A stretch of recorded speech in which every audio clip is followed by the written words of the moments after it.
나그네 세 명이 아브라함이 이제 더운 날씨를 피해 머문 그 마물의 상수리 나무 숲에서 이 나그네 세 명이 오고 있었습니다. 본문에서도 나오듯이 이는 이 하나님께서 아브라함에게 나타나셨는데 이 사람의 모습으로 이제 보이신 것이죠. 이를 이제 하나님의 현현이라고 하는데요. 구약에 특별히 아브라함 같은 이에게 이런 방법으로 나타나시기도 했습니다. 나그네 그 세 명 중에 한 명의 이제 모습으로 그에게 나타나 보이신 것인데, 아브라함은 그 세 명의 이제 나그네를 보자 이렇게 합니다. 2절에 보시니까 눈을 들어 본즉 사람 셋이 맞은편에 서 있는지라 그가 그들을 보자 곧 장막문에서 달려나가 영접하며 몸을 땅에 굽혀. 이렇게 손님을 이렇게 환대를 하는 것은 당시 아브라함 시대의 이제 고대 풍습이기도 합니다.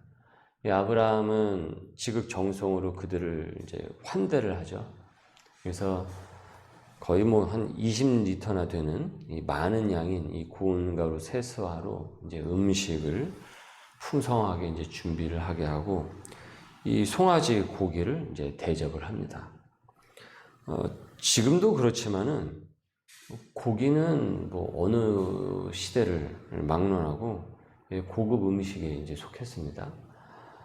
아브라함은 인색하거나 성의 없이 하지 않고 고된 여독을 잘 풀고 갈 수 있도록 아주 큰 이제 배려를 합니다. 우리가 이제 후에 보게 되면 이제 소돔과 고모라에서 그 롯의 그 상황을 이제 보게 될 터인데, 거기서는 나그네가 롯에게 왔는데 그 마을 사람들이 롯의 집을 쾅쾅쾅쾅 두들기면서 누가 왔냐고 해요. 그러면서 이 손님들에게, 롯에게 찾아온 이 손님들에게 아주 강한 호기심을 보이는데, 그 강한 호기심은 어떤 호기심이었는지 아십니까? 지금 아브라함은 손님을 이렇게 극진히 대접을 했잖아요. 인격적으로. 근데 이 소돔과 고모라 이 주민들은 그 호기심이 성적 호기심이었습니다. 그래서 데리고 나와라. 그 얘기가 무슨 얘기입니까? 성폭행하겠다라는 거죠. 그러니까 소돔과 고모라의 이 문화가 어디까지 타락을 했는지, 그리고 왜 소돔과 고모라가 멸망을 할 수밖에 없었는지, 우리 알게 되죠. 그거 아주 극명하게 이 짧은 지금 곧 있으면 이제 이 소돔과 고모라의 이제 환경이 나오게 되는데, 지금 이 장을 두고서 강한 이 대비를 이루고 있는 것입니다. 이 사람을 대하는 그 방식들이. 크리스찬은, 여러분, 우리는 사람을 이렇게 만날 때 있지 않습니까? 그 사람이 어떤 위치의 사람이든 어떤 배경을 가졌던 간에 내게 뭐 이로운지 아닌지 그런 계산을 먼저 생각을 하지 않고 우리는 인격적으로 그 사람을 대할 수 있어야 됩니다. 그 사람이 예수를 믿는 사람이건 믿지 않는 사람이건 타종교를 갖고 있건 어떤 문화의 사람이건 간에 어떤 인종인 사람이건 간에 우리는 먼저는 인격적으로 대할 수 있어야 됩니다. 크리스찬은 배려가 없고 인색하고 못되게 사람을 대해서는 안 됩니다. 하나님의 형상으로 같이 지음을 받은 것은 나만 하나님의 형상으로 지음을 받은 것이 아니라 그 사람도 받았기 때문에 그들을 존중을 하는 것은 결국은 하나님의 그 창조를 존중하는 것이기 때문에 우리는 그렇게 사람들을 대할 수 있어야 됩니다. 그래서 예수님께서도 제일 첫째 되는 계명은 너의 마음과 뜻과 힘을 다해서 하나님을 사랑을 하고 그 하나님과의 그 관계를 먼저 말씀하셨고, 그 다음에 수직적인 그 관계를 말씀하셨고, 그 다음에 내 이웃을 내 몸처럼 사랑하라라고 하셨잖아요. 그래서 수평적인 관계를 그 다음에 말씀을 하셨어요. 그래서 우리는 이제 이것을 상징적으로 십자가로 우리는 흔히 표현을 하기도 하는데, 그래서 크리스찬은 인간관계도 잘 해야 됩니다. 그래서 여러분 주변 사람들과 되도록이면 잘 지내야 됩니다. 그들에게 이 나의 모습이 계산적이고 행여 아주 못된 이 사람이라는 인상을 주었다고 한다면은 이것은 여러분 회개하셔야 됩니다. 그럼 반드시 회복을 해야 됩니다. 그건 하나님께서 기뻐하시지 않습니다. 그리고 그렇게 돼버리면 이 복음이 막혀버립니다. 막혀버리는 결과를 초래하게 될 수가 있습니다. 왜냐하면 그 사람들은 나를 통해서 기독교를 보거든요. 교회를 보거든요. 하나님을 보거든요. 그러니까 당연히 나의 그 인상이, 예수를 믿는 사람들의 그 인상이 결국은 그 인상을 좌우할 수밖에 없죠. 기독교에 대한 그 인상을. 그렇기 때문에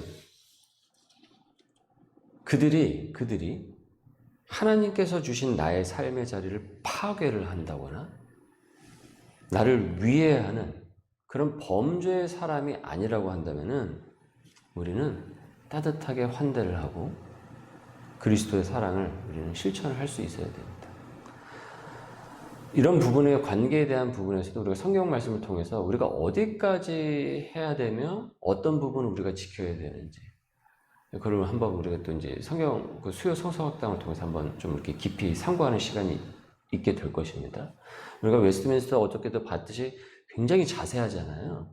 이 여러 가지 부분이. 근데 이 사람과의 관계에 있어서도 우리가 그 부분을 아주 자세하게 조명하는 그 시간을 주게 되는데, 자, 그래서 간혹 교인이라고 하면서 뭐 직원들을 함부로 막 대하고 갑질을 일삼거나 또한 뭐 가정에서 폭군적인 모습을 보이거나 아니면 동료나 주변인들에게 그런 어떤 이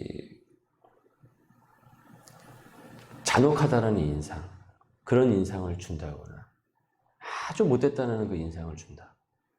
그리고 약자에게 비열한 모습이 보여지게 돼서 그 세간의 입방아에 오른다. 이거는 여러분 무조건 틀린 것입니다. 그렇게 해서는 안 됩니다. 하나님께서는 우리를 인격으로 섬기라고 부르셨지, 그 사람 앞에서 막 왕노릇하고 군림하라고 우리를 그리스도인으로 부르신 것이 아니라는 것이죠. 그래서 예수님께서 그 섬김의 결정체를 우리에게 보여주셨던 것입니다. 그 섬김의 그 종의 모습을 끝까지 우리에게 보여주셨던 것입니다. 그래서 제자들의 발을 씻어주시잖아요. 그것이 바로 너희들도 섬기는 종의 모습으로 이 세상 가운데서 살아가라는 것을 이 세족식을 통해서 상징적으로 보여주신 것이었단 말이죠. 이 아브라함은 이 나그네를 극진히 대접을 합니다. 그런데 그 대접이 결국 누구에게 한 것이었던 것입니까?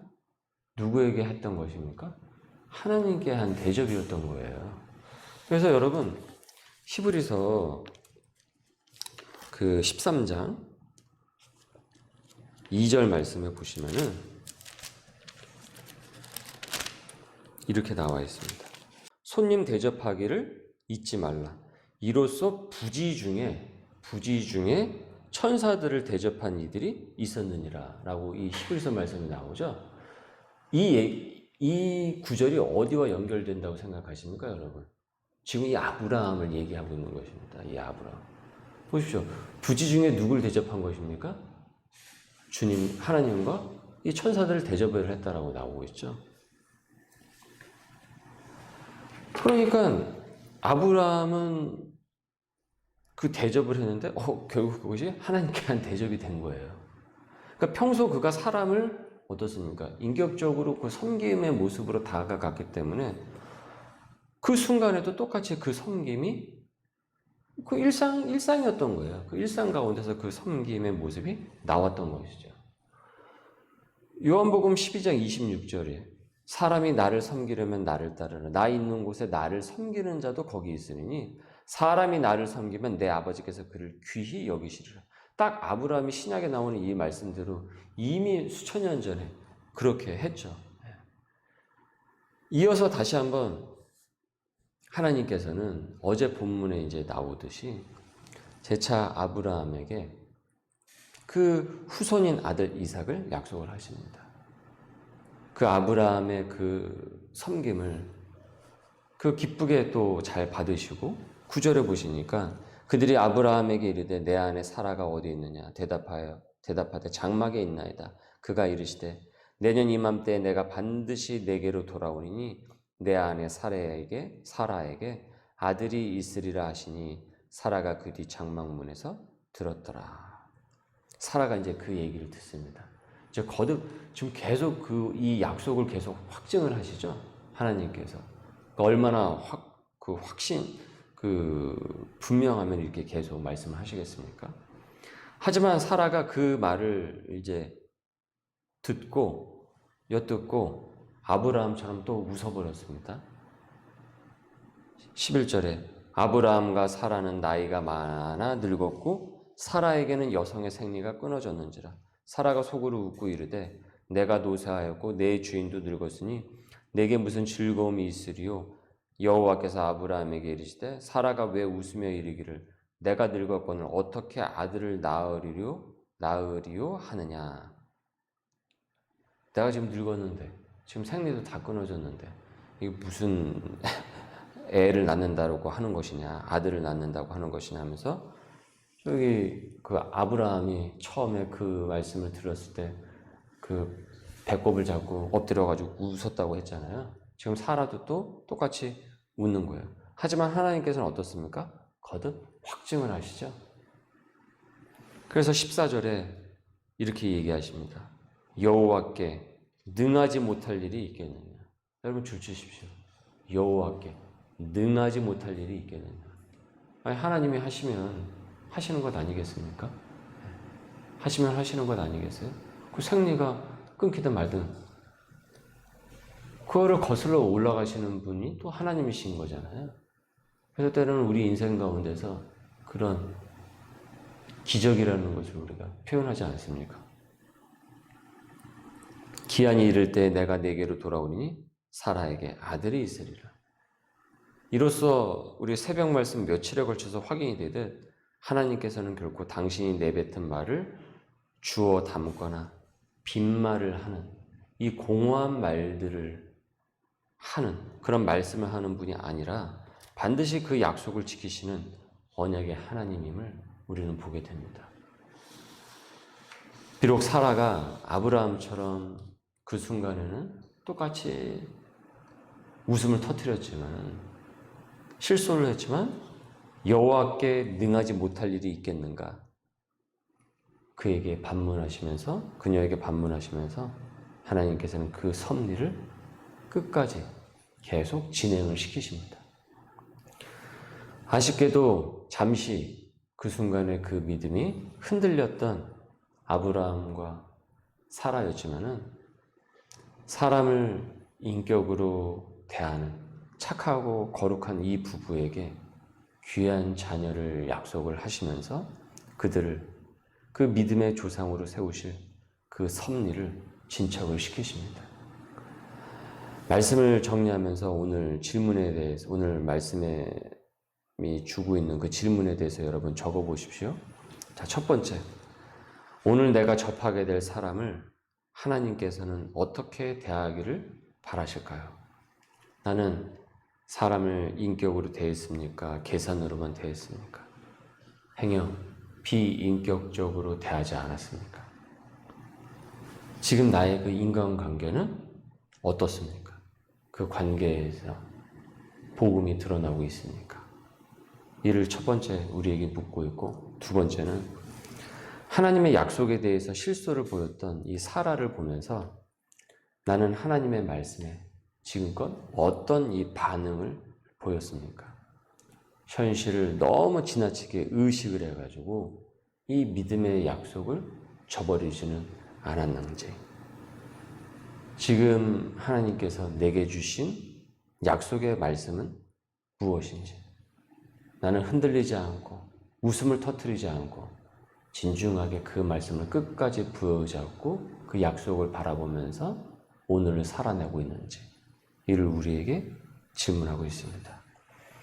오늘 말씀을 여러분 노트에 잘 기록을 하시면서 마음의 신비로 삼으시고 행함을 통하여서 그 믿음의 증거가 드러날 수 있는 귀한 오늘 하루에 또 일상이 될 수 있기를 주님의 이름으로 소망합니다. 기도합니다.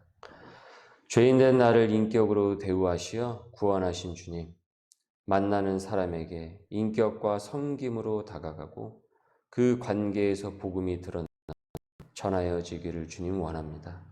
하나님과의 그 관계뿐만이 아니라 사람과의 관계에 있어서도 주님 온전케 하옵시고 틀어진 관계는 회복될 수 있도록 은혜를 부어 주시옵소서.